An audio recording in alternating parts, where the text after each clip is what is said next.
ಆತ್ಮೀಯ H16 news ಅರ್ಥಾತ್ ಸೀತಾರಾಮ್ಗೆ ಸ್ವಾಗತ. ನಾನು ನಿಮ್ಮವ MI ಅಥವಾ ಮಲ್ಲಪ್ಪ ಜೋದವರ. ಆತ್ಮೀಯರೇ, SIR ನಿಮ್ಗೆ ಗೊತ್ತದೆ ಈಗಾಗಲೇ ಹಿಂಗಂದ್ರೆ ಏನಂತೇಳಿ ಮತದಾರರ ಪಟ್ಟಿಗಳು ವಿಶೇಷ ಸಮಗ್ರ ಪರಿಷ್ಕರಣೆ.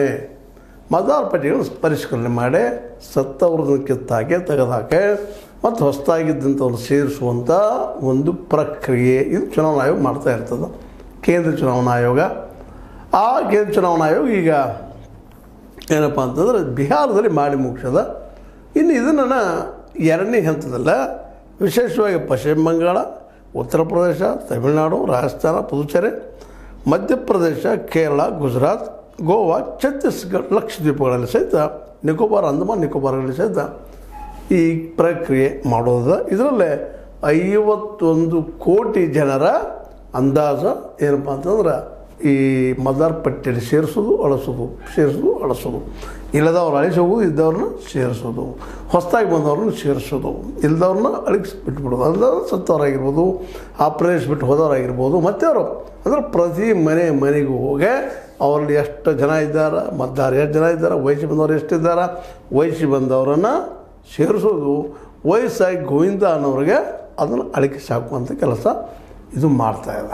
ಅದು ಬೇರೆ ದುಡಿಲಿಕ್ಕೆ ಹೋದವ್ರನ್ನ ಸಹಿತ ಅಲ್ಲಿ ಅದನ್ನು ಡಿಡಕ್ಟ್ ಮಾಡಿ ಯಾವ ರಾಜ್ಯದಲ್ಲಿ ದುಡಿತಾ ಇರ್ತಾರೆ ಅಲ್ಲಿ ಆ್ಯಡ್ ಮಾಡುವಂಥ ಕೆಲಸಗಳು, ಕೂಡಿಸುವಂಥ ಕೆಲಸಗಳು ಈ ನಮ್ಮ SIR ಮೂಲಕ ಮಾಡ್ತಾಯಿದ್ದಾರೆ. ಈಗಾಗಲೇ ಎಲೆಕ್ಷನ್ ಕಮಿಷನ್ನ ಬಿಹಾರದಲ್ಲಿ ಈ ಕೆಲಸವನ್ನು ಮಾಡಿದೆ. ಬಿಹಾರ ಒಂದು ದೊಡ್ಡ ಎಕ್ಸಾಂಪಲ್ ನಾವು ಮಾಡಿದ್ದೀವಿ. ಮತ್ತು ಅನರ್ಹ ಮತದಾರರನ್ನು ಕಿತ್ತು ಹಾಕಿದ್ದೀವಿ. ಈ ಅನರ್ಹ ಮತದಾರರು ಯಾರ?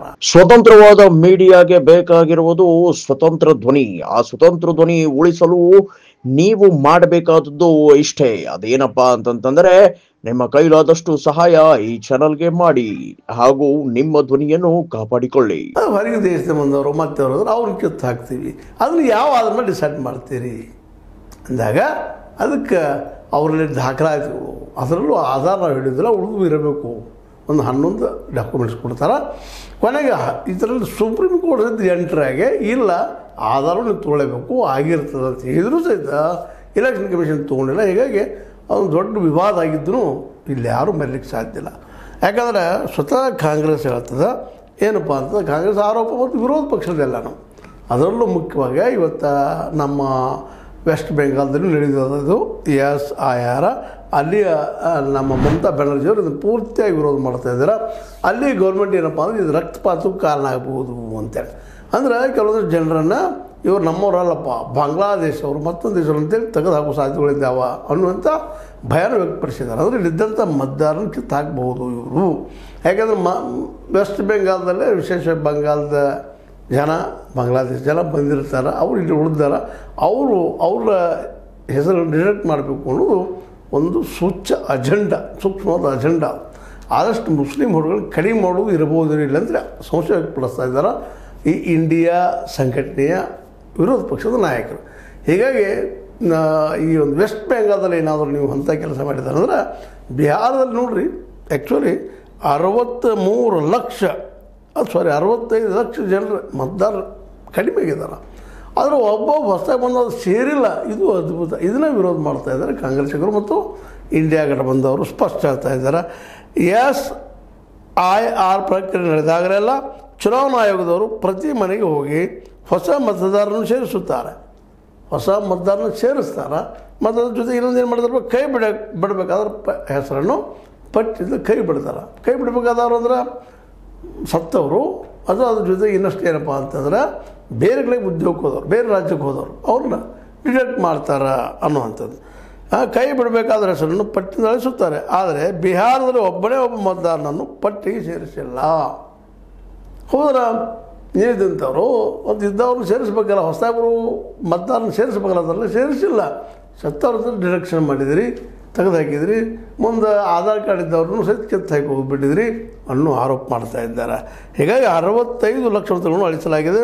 ಇದು ಹಲವಾರು ಪ್ರಶ್ನೆಗಳು ಹುಟ್ಟಾಗಿದೆ. ಹೀಗಾಗಿ ಇದು ಏನಪ್ಪ ನಿಜವಾಗಿಯೂ ಇದು ಈ ನಾಗರಿಕರನ್ನು ಡಿಸೈಡ್ ಮಾಡೋಂಥದ್ದು ಎಲೆಕ್ಷನ್ ಕಮಿಷನ್ನ ಹಕ್ಕು ಅದನ, ಸಂವಿಧಾನಕ್ಕೆ ಕೊಟ್ಟದನ. ಅವ್ರು ಕೇವಲ ಅಷ್ಟೇ ಮತದಾನ ಪತ್ರ ಕರೆಕ್ಟ್ ಅದನ್ನು ಇಲ್ಲೋ, ಅಲ್ಲಿ ಇದ್ದವ್ರು ಇಲ್ಲಿ ಹೋಗಿದ್ದಾರೆ ಏನು ಪತ್ತೆ ಹಚ್ಚಿ ಅದನ್ನು ಇಲ್ದವ್ರನ್ನ ರಿಜೆಕ್ಟ್ ಮಾಡಿ ಇದ್ದವ್ರನ್ನ ಸೇರಿಸೋ ಜೊತೆಗೆ ಕೆಲವೊಬ್ರು ಇದ್ದಾರೆ, ನಮ್ಮ ಕಡೆ ಮತದಾರರ ಚೀಟ್ ಇರ್ತದೆ ಅಥವಾ ಒಂದು ಮತದಾರರ ಫೋಟೋ ಅಥವಾ ಏನಿದೆ ಅದಕ್ಕೆ ಐ ಡಿ ಇರ್ತದೆ, ಅಂಥವ್ರನ್ನ ಸಹಿತ ಕೆಲವೊಮ್ಮೆ ಕಟ್ ಮಾಡಿದವರು ಅಂತ ಆರೋಪಗಳಿದ್ದಾವೆ. ಯಾಕಂದ್ರೆ ಅವ್ರಿಗೆ ನೀವು ಇಲ್ಲೇವರು ಅಥವಾ ಹಿರಿಯರು ಅವರು ಅಲ್ಲೇವರು ಏನು ಅವ್ರು ಸಂಶಯ ಬಂದರೆ ಹೌದಪ್ಪ ಇವರು ಎಲ್ಲೇ ನಮ್ಮ ಬಾಂಗ್ಲಾದವರು ಅಥವಾ ಮತ್ತೆಲ್ಲೇ ಅವರು ಅಂತ ಅನ್ನುವಂಥ ಅನಿಸಿದ್ರೆ ಅವರು ಕಟ್ ಮಾಡಿದ್ದಾರೆ ಅಂತೇಳಿ ಈ ವಿರೋಧ ಪಕ್ಷಗಳು ಆರೋಪ ಮಾಡ್ತಾ ಇದ್ದಾರೆ. ಈ ನೆಪದಲ್ಲಿ ನಮ್ಮ ಮುಸ್ಲಿಂ ಬಾಂಧವ್ರದ್ದು ಎಷ್ಟು ಹೆಸರು ಕಡಿಮೆ ಮಾಡಿ ನಮ್ಮ ವೋಟರ ಕಡಿಮೆ ಮಾಡ್ತಾ ಇದ್ದಾರೆ ಇವರು, ಮತ್ತು ತಮ್ಮ ಪಾರ್ಟಿ ಆರಿಸಿ ಏನೋ ಮೋಸ ಮಾಡ್ತಾ ಇದ್ದಾರೆ ಅಂತೇಳಿ ಇವರೆಲ್ಲರ ಒಗ್ಗರಿನ ಆರೋಪ. ಹೀಗಾಗಿ ಅವರು ಎಲೆಕ್ಷನ್ ಕಮಿಷನ್ ಮೇಲೆ ದಾಳಿ ಮಾಡ್ತಾನೆ ಇದ್ದಾರೆ. ಅದಕ್ಕೆ ನಮ್ಮ ಎಲೆಕ್ಷನ್ ಕಮಿಷನರ್ ಅವರು ಸಹಿತ ಜ್ಞಾನೇಶ್ ಅವರು ಅಥವಾ ಜ್ಞಾನೇಶ್ ಕುಮಾರ್ ಅವರು ಸಹಿತ ಇಲ್ಲ ಅಂಥದ್ದೇನು ಆಗಿಲ್ಲ, ನಾವಿಲ್ಲ ಮಾಡಿ ಸರ್ವೆ ಮಾಡ್ತೀವಿ, ಆದರೆ ಇವಾಗ ಉತ್ತರ ನಾವು ಕೊಟ್ಟಿದ್ದೀವಿ, ಕೊಡ್ಬೇಕಂತ ಏನಿಲ್ಲ ಅನ್ನೋಂಥ ಮಾತು ಹೇಳ್ತಾ ಆಯ್ತಾ. ಉತ್ತರ ಪ್ರಶ್ನೆ ಏನು ಕೇಳ್ತಾ ಇದ್ದಲ್ಲ, 65 ಲಕ್ಷ ಮಂದಿ ತೆಗೆದ್ರಿ, ಆದರೆ ಹೊಸದಾಗಿ ಎಷ್ಟು ಮಂದಿನ ಸೇರಿಸಿರಿ ಅನ್ನೋದು ಇಲ್ಲಿ ಉತ್ತರ ಸಿಗದೇ ಇದ್ದಾಗ ಸಹಜವಾಗಿ ಸಮಸ್ಯೆ ಎಲೆಕ್ಷನ್ ಕಮಿಷನ್ಗಳು ಹೋಗ್ತದೆ. ಅದರಲ್ಲೂ ಇದು ನಿಮಗೆ ಗೊತ್ತದ, ಇತ್ತೀಚೆಗೆ ನಮ್ಮ ಹಿಂದಿನ CJI ಇದ್ದಂಥ ಚಂದ್ರಚೂಡ್ ಅವ್ರ ಕಾಲದಲ್ಲೇ ನಿಮಗೆ ಗೊತ್ತದ, ಇದು ನಮ್ಮ ಎಲೆಕ್ಷನ್ ಕಮಿಷನ್ ಏನದಪ್ಪ ಅಂತಂದ್ರೆ ಸರ್ಕಾರ ಮಾಡಿದ್ದು 2-1 ಎಲೆಕ್ಷನ್ ಕಮಿಷನ್ ನೇಮಿಸುವಂಥದ್ದು.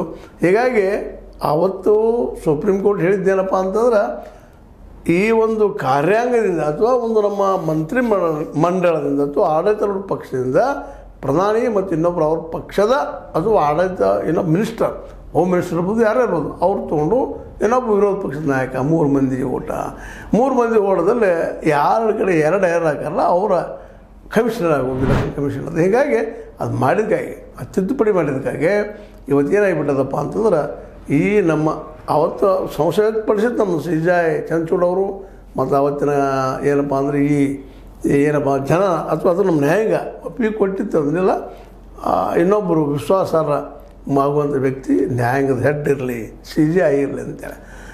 ಆದರೆ ಕೊನೆಗೆ ಅದನ್ನು ಅಲ್ಲಗಳಂಥ ಸರ್ಕಾರ ಒಂದೇನೋ ಹಾದಿ ಕೊಟ್ಟಿತ್ತು ಸುಪ್ರೀಂ ಕೋರ್ಟ್, ಇಲ್ಲ ಅದು ನೀವು ಬೇಕಾದ್ರೆ ತಿದ್ದುಪಡಿ ಮಾಡ್ರಿ ಅಂತೇಳಿ ಆ ತಿದ್ದುಪಡಿ ಮಾಡಿ 2-1 ಸದಾ ತಮ್ಮವರೇ ಇರಬೇಕಪ್ಪ ಈ ಒಂದು ಏನು ಎಲೆಕ್ಷನ್ ಕಮಿಷನರ್ ಅಂತೇಳಿ. ಇವತ್ತು ಜ್ಞಾನೇಶ್ ಅವರು ನಮ್ಮ ಜ್ಞಾನೇಶ್ ಕುಮಾರ್ ಅವರು BJPಗೆ ಹೇಳಿದಂಗೆ ಅಥವಾ ಮೋದಿ ಅವರು ಹೇಳಿದಂಗೆ ನಡ್ಕೊಳ್ತಾ ಇದ್ದಾರೆ, ಒಂದು ಗಂಭೀರ ಆರೋಪ ಮಾಡ್ತಾ ಇದ್ದಾರೆ. ಆದರೆ ಅವ್ರು ಅಲ್ಲಗಳಿತಾರೆ ಆಮೇಲೆ ಬೇರೆ. ಆದರೆ ಇಲ್ಲೇ ಕೊಡುವ ಉತ್ತರ ಏನಪ್ಪ ಅಂದ್ರೆ ಅವ್ರಿಗೆ ನೀವೇನು ಇಲ್ಲೂ SIR ಮೂಲಕ ಈ ಅರ್ಹವಾದಂಥ ಮತದಾನ ಪಟ್ಟಿಯಲ್ಲಿದ್ದಂತಹ ಅಥವಾ ನಿಜವಾದ ನಾಗರಿಕರನ್ನ ಸಹಿತ ಇಲ್ಲಿದ್ದ ಹೊರಗೆ ಹಾಕುವಂಥ ಸಾಧ್ಯತೆಗಳು ಇಳಿದಾವ. ಅದಕ್ಕೆ ಇದ್ರ ಬಗ್ಗೆ ನಮ್ಮ ಸಂಶಯಗಳಿದಾವೆ. ಯಾಕಪ್ಪ ಅಂತಂದ್ರೆ ಎಲ್ಲರೂ ಏನಪ್ಪ ಅಂದ್ರೆ 65 ಲಕ್ಷ ಮಂದಿ ಕಿತ್ತಾಕೋ ಜೊತೆಗೆ ಹೊಸದಾಗಿ ಬಂದಂಥವ್ರು ಯಾರು ಸೇರಿಸಿಲ್ಲ ಅನ್ನೋ ಆರೋಪ ಮಾಡ್ತಾರೆ ಎಂದು ಅನೇಕ ಆರೋಪಗಳಿದ್ದಾವೆ. ಒಟ್ಟಾರೆಯಾಗಿ ಈ SIRಗೆ ಹೇಳಿದ್ದಿಲ್ಲ ಆಲ್ರೆಡಿ ಈ ಒಂದು ಅದರಲ್ಲೂ ಪಶ್ಚಿಮ ಬಂಗಾಳದಲ್ಲೇ ಮತ್ತು ಉತ್ತರ ಪ್ರದೇಶ, ತಮಿಳುನಾಡು, ರಾಜಸ್ಥಾನ ಇಲ್ಲೂ ನಿಧಾನಕ್ಕಿಲ್ಲ ಎಲೆಕ್ಷನ್ ಬರುವಿದ್ದಾವೆ. ಈಗ ಮೊದಲು ಯಾವ್ಯಾವ ಬರ್ತಾ ಇದ್ದಾವೆ ಅವರೆಲ್ಲ ಆಗೋದು ಅಂತೇಳಿ. ಅದರಲ್ಲೂ ಮುಖ್ಯವಾಗಿ ವೆಸ್ಟ್ ಬೆಂಗಾಲ್ದಲ್ಲಿಯೂ ಮಮತಾ ಬ್ಯಾನರ್ಜಿ ಅವರು ಇರೋದ್ರಿಂದಾಗಿ ಅಲ್ಲಿ ಮುಸ್ಲಿಂ ಓಟ್ಗಳು ಹೆಚ್ಚು ಇರೋದ್ರಿಂದ ಮುಸ್ಲಿಂ ಓಟ್ಗಳ ಪ್ಲೀಸ್ ಇವ್ರು ಮಾಡ್ತಾರೆ. ಅದಕ್ಕೆ ಅವ್ರ ಹೋಟೆಲ್ ಕಡಿಮೆ ಮಾಡೋಣ ಉದ್ದೇಶ ಇರ್ಬೋದು ಆಡಳಿತಾರೂಢ ಪಕ್ಷಕ್ಕೆ. ಅದಕ್ಕೆ ಅಲ್ಲೇ ಅವ್ರದಿಂದವರು ಏನಪ್ಪ ಇಲ್ಲ ನಾವು ಸರಿಯಾಗಿ ಮಾಡ್ತೀವಿ ಅಂತ ಹೇಳ್ತಾ ಇದ್ದಾರೆ. ಅದಕ್ಕೆ ನಮ್ಮ ಮಮತಾ ಬ್ಯಾನರ್ಜಿ ಅವರು ರಕ್ತಪಾತ ಆಯ್ತಪ್ಪ ಹಂಗೇನು ನೀವು ಲೀಗಲ್ ಇದ್ದವ್ರು ಸಹಿತ ನೀವು ಡಿಲೆಕ್ಟ್ ಮಾಡಿದ್ರೆ ಕಡಿಮೆ ಮಾಡಿದ್ರೆ ಅಂತೇಳಿ ಪ್ರಶ್ನೆ ಮಾಡ್ತಾ ಇದ್ದಾರೆ. ಒಟ್ಟಾರೆಯಾಗಿ SIRಗೆ ಏನು ನಡೀತಾ ಇದೆ ಮತದಾರ ಪಟ್ಟಿ ಪರಿಷ್ಕರಣೆ, ಈ ಪರಿಷ್ಕರಣೆ ಏನಪ್ಪ ಅಂದ್ರೆ ಆಡಳಿತಾರೂಢ ಪಕ್ಷದ ಸ್ವಲ್ಪ ಮೆಂಬರ್ಗಳು ಇರ್ತಾರೆ ಅವ್ರಿಗೆ ಹೆಚ್ಚು ಅನುಕೂಲ ಆಗುವಂಥದ್ದು, ಅವ್ರ ಹೋಟ್ ಹೆಚ್ಚು ಮಾಡುವಂಥದ್ದು ಅಂತೇಳಿ ನೇರ ಆರೋಪವನ್ನು ಇವ್ರು ಮಾಡ್ತಾಯಿದ್ದಾರೆ. ಇದಕ್ಕಿನ್ನ ಎಲೆಕ್ಷನ್ ಕಮಿಷನ್ ಅಂತ ಇಲ್ಲಿವರೆಗೆ ಉತ್ತರ ಕೊಡ್ತಾ ಬಂದದ್ದು. ಇನ್ನು ಇವರಿಂದ ಪ್ರಶ್ನೆ ಮಾಡ್ತಾನೆ ಇರ್ತಿರ್ತಾರೆ ಆ ಮಾತು ಬೇರೆ.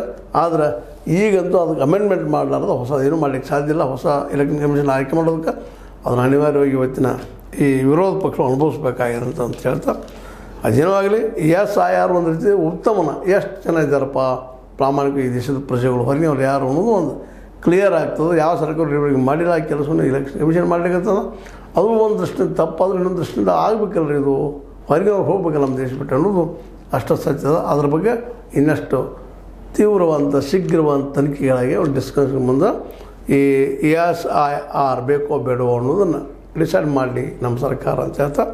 ಆದರೂ ಈಗ ಶುರು ಮಾಡಿದ ಎಲೆಕ್ಷನ್ ಕಮಿಷನ್ ಇದು SIR ಮೂಲಕ ನಮ್ಮ ದೇಶದವರು ಅಲ್ಲದ ಜನರನ್ನು ಹೊರಗೆ ಹಾಕೋ ಕೆಲಸ ಮಾಡ್ತಾ ಇದ್ದಾರೆ. ಇದು ಸಂವಿಧಾನ ವಿರೋಧಿ ಅನ್ನೋದು 2 ಮಾತಿಲ್ಲ, ಆದರೂ ಅಧಿಕಾರದ ಮಾಡ್ತಾ ಇದ್ದಾರೆ ಅಂತ ಹೇಳ್ತಾ, ಇದು ನಿಮ್ಮ ಲೈಕ್ ಆಗಿರ್ಬೋದು. ಲೈಕ್ ಮಾಡಿ ಶೇರ್ ಮಾಡಿ, ಕಾಮೆಂಟ್ ಮಾಡಿ, ಜೊತೆಗೆ ಸಬ್ಸ್ಕ್ರೈಬ್ ನಿಲ್ಲಿಸಬೇಡ್ರಿ. H16 ನ್ಯೂಸ್ ಅರ್ಥ ಸೀತಾರಾಮ್ ಸತ್ಯಕ್ಕಾಗಿ ವಂದನೆಗಳು.